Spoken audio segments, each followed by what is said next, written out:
Colonel Richard Kemp from the British Army has called the Israeli army, what does he call them exactly? He said that we are the best army dealing with, moral values. I'm not saying that we are the best or we are the most one, but for sure I know that we are risking our lives to avoid collateral damage in the other side, and this is not something very common in the other armies. Well, the American armies, the British armies, the Allied armies, do they face the same kind of collateral threats that the Israelis do, or different? They are facing the same problems, but they are dealing with the problem not exactly like we are. I feel that we are the leading in the world in, those kind of making sure not to hit civilians or to avoid collateral damage. And I have the feeling that they are changing their attitude after the experience in Iraq and Afghanistan and what they saw in Israel. How is what you face different from what they challenge in Afghanistan, for instance? No, we are facing the same problems, but we are not always dealing with the same problems in the same way. So the problems are the same. They are using kids everywhere. They are using kids in Iraq, they use kids as a shield in Afghanistan, and they are using kids as a shield in Gaza. But the question is, what are the guidelines that when we're making decisions in the field, what are really the guidelines that you follow? So can you give an example? I can give an example from the IDF. Yeah. And you heard a lot of examples tonight dealing with collateral damage. And the main rule is collateral damage only in proportion to the immediate threat. And if you don't have immediate threat, take the risk. Take the risk, don't shoot. Or take the risk at not shooting and letting them go. Sure. Yes, that's the meaning of taking the risk. Don't shoot. And if they've already even from a drone or plane fired... And if we fired a rocket from the drone and we see that the guy is under a building or is close to civilians, we will take the rocket to the side and hit the ground to avoid collateral damage. In other words, you'll redirect? Yes, we redirect the rocket. We are taking the rocket to the side with the laser and hit the ground instead of hitting the guy. If they know this, and you're talking about some of the techniques, not only tonight, it's been discussed and shown through the IDF spokesperson's office. What's the risk in showing how you back off in that the enemy might adapt to it? They know that. They know that. The fact that they can see videos while they are using kids as a shield, that's the main evidence. They are not using shields anywhere else. They are not using kids as a shield because in the places they know that people shoot the kids, what's the point to use the kids as a shield?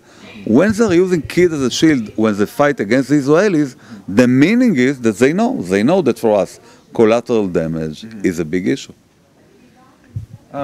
With all the damage, you say collateral damage that goes on in Syria, for instance, why is collateral damage taken so much more seriously by the media, for instance, if Israel is doing it? Or if it happens from the IDF, when so many are getting killed and collateral damage without? That's the same question that I ask. I don't know. It's amazing to speak about the Israelis, that the Israelis are not aware or not sensitive to human rights. Come on, this is a joke.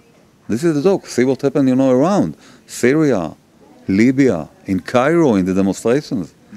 How they treat women, how they treat, homosexuals. To speak about human rights in Israel, for me, it's a kind of, a joke. Because in Egypt, the army turned against the civilians, and in Syria, And in Syria again, they hit, civilians every day. They are using chemical weapons. They announce that they use chemical weapons. So we are talking about human rights in Israel. How about the news agencies, the news bureaus like Reuters, Associated Press, for instance?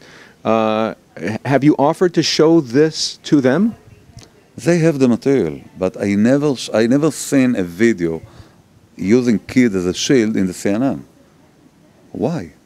They have the material. This is not, something that you can hide. But why when you open the CNN, you hear only the bad news about the Israelis destroying villages, the Israelis killing babies? In other words, you haven't made this information available to them directly, or are they approached through the IDF spokesperson's desk? Or Sure, they have it from the IDF spokesman's desk. They have a lot of material like this, but most of the time you can't see it. You can't see that material. you mean they won't show it? They won't show it. I don't know why. You think there's a bias there? I feel that there is a bias there. Yes, I feel. So the Jeremy Bowen from the BBC has run into problems with the government press office, and the government press office has, in a rare case, tried to revoke or withhold press credentials from reporters who do not report accurately. How do you feel about that? I am from the army. This is not my, my view is not so important in a case like that. This is a political issue. This is not my issue. I'm in the army. I have to follow the rules. I have to follow the ethics. And I'm trying to share the ethics outside. That's what I'm trying to do. Do you feel that the government is putting enough money, budget into Hasbara? The bottom line that we failed. We are losing the media war. So you can see the results. The results is when you are going to a campus, you can hear all the nonsense, but you cannot hear the Israeli voice. So in the field, we lost the media war. So we have to do something to change the situation here. Is it a matter of not enough money going towards the effort, or? I'm not sure it's only money. It's the knowledge, it's the understanding what is important. I think that we can do much better. I think that we can do much better. How about the agencies like in America who are committed to doing Hasbara, such as the Israel Project comes to mind? Are you familiar with them? Sure. Every organization here that dealing with Hasbara is something very good for us. But it's not enough. As you can see, it's not enough. When you have to fight lies, and not always, but a lot of times, the stories that you hear based on lies, so we have to do something much more stronger than here and there. We have to do something much, much more heavier. You think there would come a stage now, for instance, when Israel might say, well, we're not going to care what the press is. In other words, if they don't care about Syria, why should we play into the double standard and we'll just get tough? The ethics that we are using in the field, they don't have anything with the media.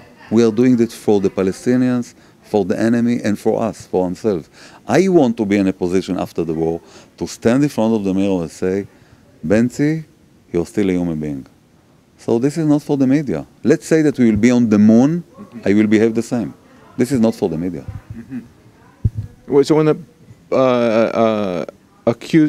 accusers call Israel of occupying the Palestinians, who's really occupying the Palestinian people and their safety? Okay, let's speak about security, not about politics, because politics is another story. If you want two-state solution, we don't want two-state solution. This is not my goal. Yeah. We are talking about ethics and how we behave when we are dealing with them. We are doing so many efforts, and we are risking our lives to make sure that we will be, in the end of the day, in a position that we can say, yes, we are human beings. That you operated as ethically as you could? As ethically as we can in the checkpoints, and ethically as we can during the operations, and even during the war. But if there is collateral damage, since Arafat, hasn't it been the PLO and the Palestinian Authority, hasn't it been their goal to create civilian casualties? You have to understand, collateral damage for a fanatic organization all over the world is a gift. They want collateral damage. Three main reasons. The first one, PR. Wow, Israelis, killers. The second one, they will gain much more support in the community. They need it for the support. As you understand now, Hamas has a problem, a crisis in the support in Gaza. Collateral damage will give him much more support. And the third reason, they know that they are fighting Western countries like the US, UK, Israel. For countries like that, doing collateral damage in the field is only one meaning. The crack starts in our societies. The demonstration will be in front of the White House, in Tel Aviv or in London, not in Gaza. For them, collateral damage is a gift. In other words, they're aiming for it. They're aiming for, and really when we are doing collateral damage, they gain from the collateral damage. So if you are doing that, you just play to their hands. So if you could convey that to the news editors, wouldn't they be more sympathetic to your plight? I have the feeling that they have agenda, and it's not so easy to change the agenda. We have to try. I mean, even in face of the facts, they might not be willing to accept the facts. I'm not sure. I'm not sure. We have to give it a try at least. What's next for you? You're going back to Israel? What's on your agenda after this Hasbara tour? This is not my first one, and I assume it won't be the last one. I gave in the last few years more than 350 lectures all over North America. What kind of places? More than 100 campuses all over the country. A lot of churches, schools. I spoke in the army. I spoke in West Point. I spoke in some other academies. I spoke in the military academy near Toronto for the Canadian Army. Mm-hmm. I try to spread the message. Is this your chofesh, your free time that you're doing this on? This is not only my free time, it's only on my expenses. So, but I'm doing it because for me it's a it's a right to do that. It's a privilege to do that. So I can go outside and explain. We have a problem with the PR. I'm trying to help a little bit. Do you get the support from the army in doing this? This is not a kind of support that the army should give. The guys that in charge of that, the foreign minister, the minister. So this is not the army.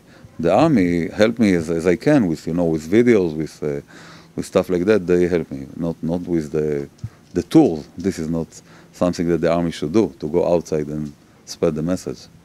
Do you feel that Israel is fighting, in addition to a physical war, also a propaganda war? Sure. Yes, exactly. That's the war that I'm talking here. And in that war, unfortunately, not in like the war in the ground, in that war, we might lose, or maybe we even lose. You mean you have been losing? Maybe. So we have to change that. We have to fight in that war as well.